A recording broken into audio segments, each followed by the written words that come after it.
Students. Good afternoon, student. Welcome back to our online session. So we are just going to continue with the same concept of modulation.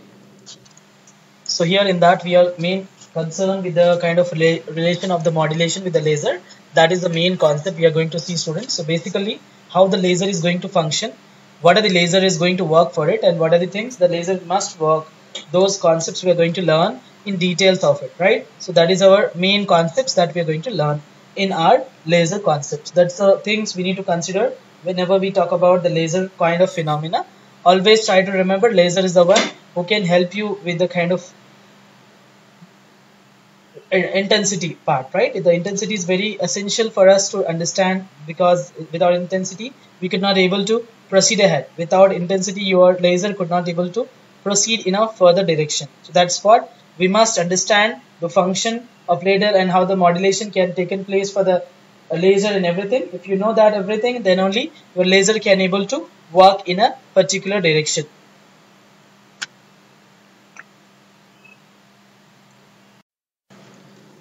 So students, so we are continuing with the modulation of laser, and we have discussed about the two things. One is regarding the pulse, and another we have discussed about the angle modulation, right? So what is a pulse is all about?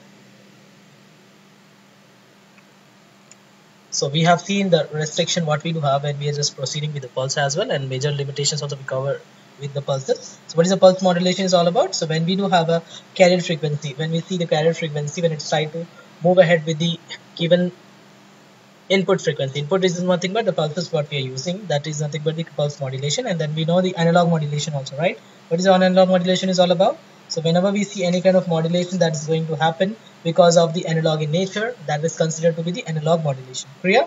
So these two kind of modulations we have to see whenever we discuss about that. Clear? So next thing, we have to see the measure limitations. What are the limitations? First thing we have to talk about, we have seen that for the first part, whenever we see any kind of limitation, the first limitation what we discuss, spontaneous carrier lifetime. So based on that, we have seen the basics thing what we have to see is about radiate lifetime. So what is a radiative lifetime is all about? It's a life of carrier before it combines spontaneously. So this is the life before it's going to combine with the spontaneity. Clear? That's also we have covered in the previous session. And the next is the room temperature. Tau of your spontaneous carrier should be equals to tau of the radiative lifetime. That's equals to 1 nanosecond for gallium arsenic based on the material for dopant concentration of the order of 10 power 19 as well. Clear? So this is also we covered in the previous session. So here with that we have just considered the next part. What we need to see after that it will be the next kind of limitation, that is about the stimulated carrier lifetimes, right? So what is the use of this particular part? It is what depends upon the optical what acts exactly. So depends upon the optical density, right? So the density is the lasing cavity of the order of 10 picoseconds, right? That's the second limitation. Third is photon lifetime. So I'm not proceeding in detail because already we covered in the previous session. That's what we are not learning in details about it. So we just want to understand how it is going to work. So see here, so what is the formula for this photon lifetime? So it's the average time that would be the use for the hold, right? So what's the hold is all about? It is about how effectively you can apply the time. So this time is nothing but the cavity before being lost either by absorption or by emission through phases. So by using the phases also it's going to affect that. So that effect part we just want to understand by using this particular photon. So this T inverse, the tau inverse of photon is rate of transmission of photon that can be given by, for Fabry-Perot cavity we have learned about the Fabry-Perot, right? So what is the Fabry-Perot cavity? For that what is the use of it? It is going to use tau inverse of pH is equals to C by N into GTH. That's a gain, right? For GTH it is 50 per centimeter and N is equals to 3.5. So what tau pH would be? You can substitute this one in that particular formula. You can able to find out that particular material as well. Clear? So this is how we can able to find. Clear? Next is about the upper limit to modulation capability of the laser. That is also going to affect our laser cavity.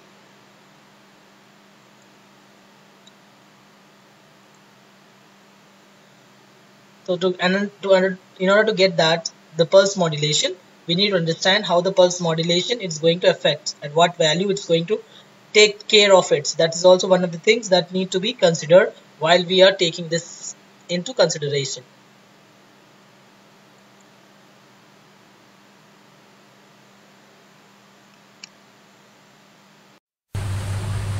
afternoon students, so welcome back to our online session.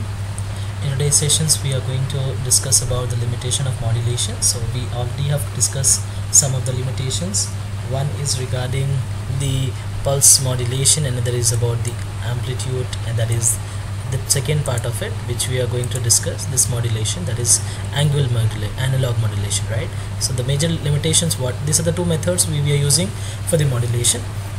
And what are the limitations we do have for modulation rates? One is spontaneous carrier lifetime, tau sp. There is a life of carrier before it combines spontaneously. It is a function of semiconductor band structure and carrier concentration also.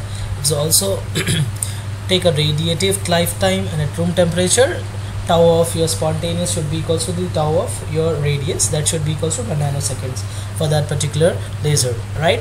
And the next part what we have learned about is the dopant concentration, for that order of 10 power 19. So this already we have covered in our previous discussion as well. Clear? So these things we already covered, and we just know that how it is going to work on it and everything we already have covered, right? Next is regarding stimulated carrier lifetime, T tau of stimulation. How do we get that? So to get that should be in the order of 10 picoseconds. That depends upon the optical density in the lasing cavity. Clear? So the photon lifetime tau of photon, how do we get that? So it is the average time that the photon resides in the lasing cavity before being lost either by absorption or by emission through phases. Based on that it will be going to take it, and based on that it's going to work on it. So that's how it is going to work for that particular laser kind of thing. Clear? This is how it's going to work. So based on that we have seen as well how it's effectively it's going to take it. That is also we have seen.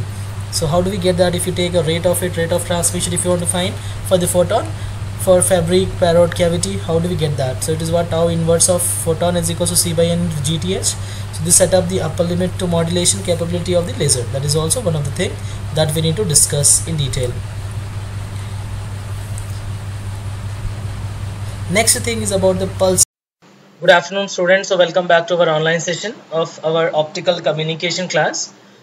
So in the previous classes we have started the modulation concept. So we have learned some of the modulation methods. One is the analog modulation, and another is the pulse modulation, right? So these two are used for the optical communication, that we have already talked about it.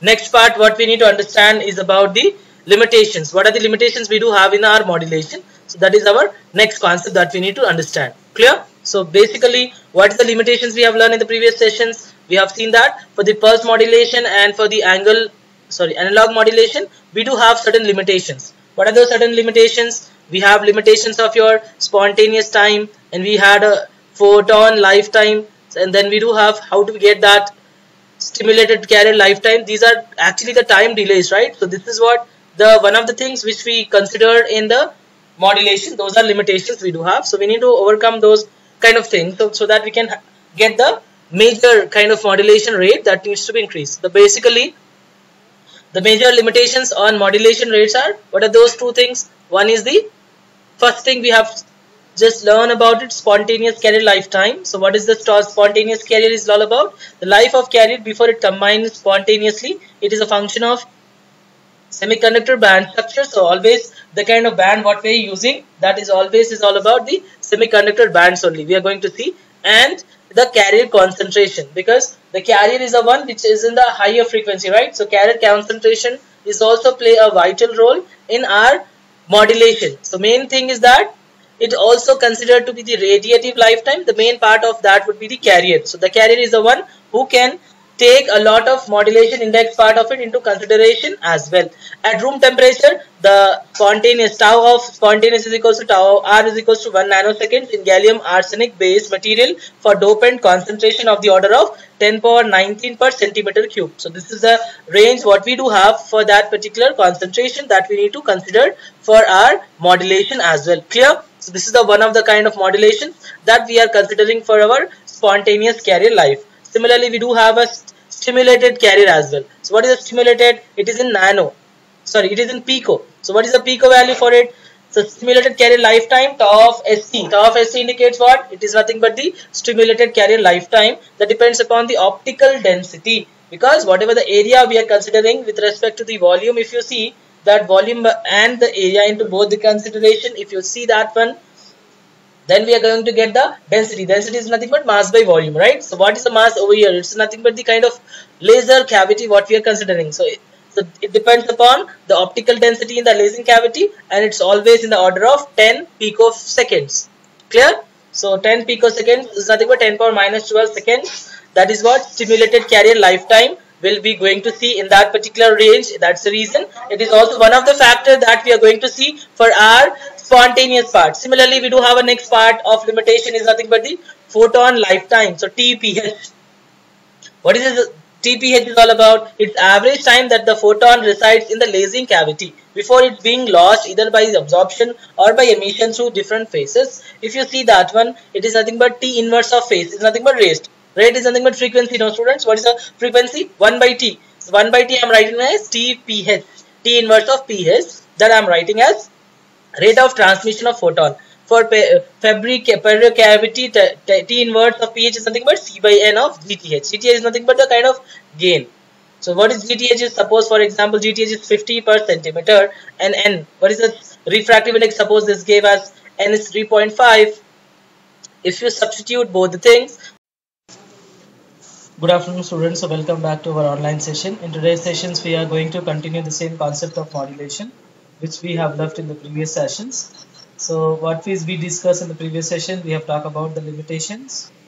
Basically it has three things. One is the spontaneous, stimulated, and the photon lifetime. So TPH, tau pH, and then tau ST and tau spontaneous SP. So this we have covered, and we have seen the rate as well. So next we are proceeding with the limitations of by using the pulse modulation. So basically for the pulse, what are the modulation problems we are going to suffer? So that is also we are going to understand it. As we know that the pulse modulation take delay time that can be eliminated by DC biasing. What is the biasing is all about? It's a diode at lasing threshold hold current. It is going to use it and it's going to perform that. So here we do have the lifetime that is become a function of stimulated emission lifetime only. So the tau of stimulated is much less than the tau of spontaneous, right? So this has become this pulse modulation when we are using the DC biasing the diode at a lasing threshold current. Okay, a threshold current, if you want to see that one, how it is going to work on it, that can be done by using this particular part. And the pulse modulation by modulating a laser only in a region above the threshold.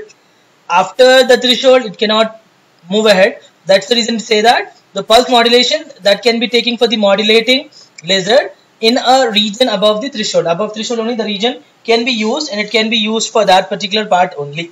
Clear? So lifetime is now a function of stimulated emission. So that's what we said, and the modulation of that particular rate is at a higher rate only. The possibility of the pulse modulation can be going to occur. Clear? So the tau of pH. So what is the pH is all about, students? This is we already have learned in the previous one, right? What is this pH is about? The whenever we see the photon, if you want to see the photon of how much is the rate of the photon, first we need to know the time period of the photon, right? So we need to see that one, how effectively it is going to use for that. So after that only we can able to find out its tau. Tau is nothing but a time period that needs to be much lesser than that. Then the modulation rate for pulse modulation, if you want to get for the laser, that can be occurred at a higher rate only. That's the possibility is there for finding the pulse modulation, that due to the higher occurrence will be going to occur it, and it's going to take it based on that only the pulse modulation is going to occur. Clear? This is the basic things that you need to keep in your mind when we are going with the pulse modulation for the laser. In order to understand that, we need to understand its limitation first. What are the limitation is there? If you know the limitation, we can able to understand in a better way how the pulse modulation is going to occur. Clear?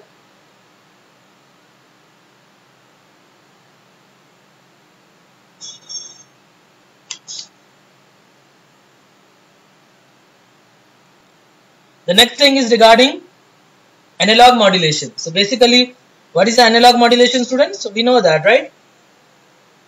When we are having a carrier frequency, when we are superimposing that with a message signal, then if you using the analog input, both are in analog nature, that is continuous form, then it is what analog modulation. So what is the limitation of that particular modulation with our optical communication? So the first point is that the derived current above threshold proportional to the modulating signal. That is first limitation of that whatever the drive current is there, that should be above the threshold that can be proportional to the modulating signal, that must be obtained. The second point is it required linear relationship between light output and carrier input. If you see the light output of it and if you see the carrier input of it, both the things, if you want to see the understanding of it, how it is going to work on that, that can be always needs to be in linear in form. If it is linear in nature, then only this can be like this need to be obtained. If that particular obtain of that particular graph should be in a linear form, then only we can able to get this relation. But this is what actually there's a limitation, right? This should not be the only the specific part of it, the light output and the carrier input requires the linear relation. That is not always will be the same kind of thing. It can be fluctuating as well. So that should not be the possible, right? So the next point, what we are saying, the linearity between the LED, whatever the LED we do have, whatever the linearity if you want to see, then we can say that's a better than the LED, light emitting diode, when we are talking about this other kind of analog modulation part. And due to the non-linearity, intermodulation and cross modulation going to affect. So suppose if the graph is not linear in nature, if it's fluctuating, then what is the use of that particular part? That is not going to use in a proper way, right? So that's what we are saying, that this is going to affect our modulation. This is regarding analog. Clear? So next, how the temperature is going to affect. So what is the temperature? Current we are considering in milliamperes. If you see the optical power in milliwatts, we already have seen this graph. Means starting initially, again diagonally it will increase in a very linear form. So that's what 20 degrees centigrade. This is the graph we can able to see at 35 degrees centigrade, 50 degrees centigrade, 65 degrees centigrade. So this is the temperature. This is the constant temperatures we are keeping, and we want to see how much is the power, optical power we can able to get it. This is the graph we can able to see with the temperature effects, right? If the temperature is increasing, the power intensity also somehow the current is consumption is also increased, right? So this for 60, suppose it is 65, 70, 80, then 85, somehow this way the current has been obtained, and it's what always it needs to be in that particular region itself. Clear? Next, what is the temperature effect that we just want to see? The graph you see, now we will see the derivation of it. The threshold current temperature depends upon the approximation relation that is given by ITH of temperature is equals to IZ e power T by T naught. What is ITH, students? This is threshold current, right? We always know threshold is about it's a value. At that value, beyond that, your a minimum value. Suppose if you want to see a threshold current of the silicon and germanium, we have seen, right, 0.3 volts or 0.7 volts, right? What is this is all about? This is about at that particular value, start conducting from that one. So that's how we'll say for current also, for threshold current temperature, that is also going to depends, and the approximate relation for that would be ITH of T is equals to IZ e power T by T naught. What is IZ? Is a constant. Then T naught is a measure of relative temperature insensitivity. That is what I naught. And what is the typical strip geometry for gallium, aluminium, arsenic laser diode? T naught is the 120 degree to 165 degrees Celsius. Between that, the geometry of that particular laser is going to obtain. The next, using the feedback mechanism, laser output can be maintained constant as well. That means whatever the values we do have, and it is also going to use the constant characteristics by using this relation. And it's giving a typical circuitry for maintaining the output constant. That is also be possible for temperature effects for our laser. Clear? So this is how the laser effect is going to obtain for our analysis part. So if you know this part, how it is going to work on it and what are the things we do have, we can able to find their part also. That is the temperature dependent also. We are able to see this one. Similarly, next we do have power launching and coupling. So basically, what is a power launching means, students? What is the meaning of power actually? We need to have two kind of power. One is the input power and another is the output power. We need to get it. So optical is what? Optical power we have, input what we are giving in the form of supply we are giving. So here we are seeing the power launching and the coupling. So what is this things is all about? So this is what, whenever we want to see any kind of parameter which we want to understand, The first parameter to understand would be the numerical aperture, right? This is very important to design our optical laser. Next is index difference of fiber. Next is core size, refractive index profile, core cladding, refractive index difference of the fiber. The size of the fiber needs to be understand. Their radiance means the kind of pattern of their radiative nature, and the angular power distribution of optical source. That all needs to be taken into consideration when we want to design a particular laser for power parameters. Second part, what we need to understand is efficiency, right?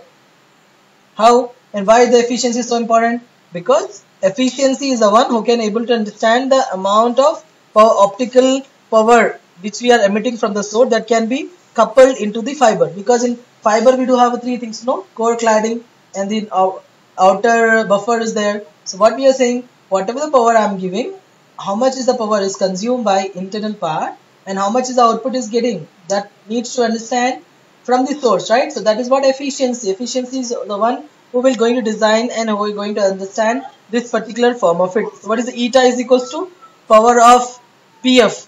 What is the PF is all about? The optical power of that one by the source power. It means output by input, we can say power coupled by power from source. The power couple is the one which we are getting from the output divided by the source of the power. Next, efficiency depends upon the type of fiber. What kind of fiber you are using, that is also one of the thing we are going to see by designing the fiber as well. So most important thing about the fiber is this particular part only, how effectively you are going to understand for the fiber analysis. Next thing, the efficiency depends upon the type of fiber and coupling process, comma lenses, etc. So means efficiency always definitely efficiency will depends upon how much is the intensity of our fiber and what are the lens. Lens is nothing but how the core and cladding or what kind of material it's going to manufacture and how effectively we are going to get that. So based on these all kind of parameters, your efficiency will depends.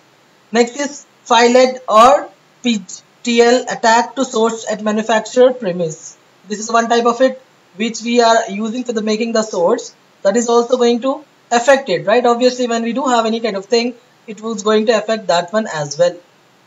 Next is regarding the power launching limits, thus to fiber misalignment, different core size, numerical apertures, as well as the refractive index profile. So based on the refractive index profile also our laser is going to depend. So most of the time when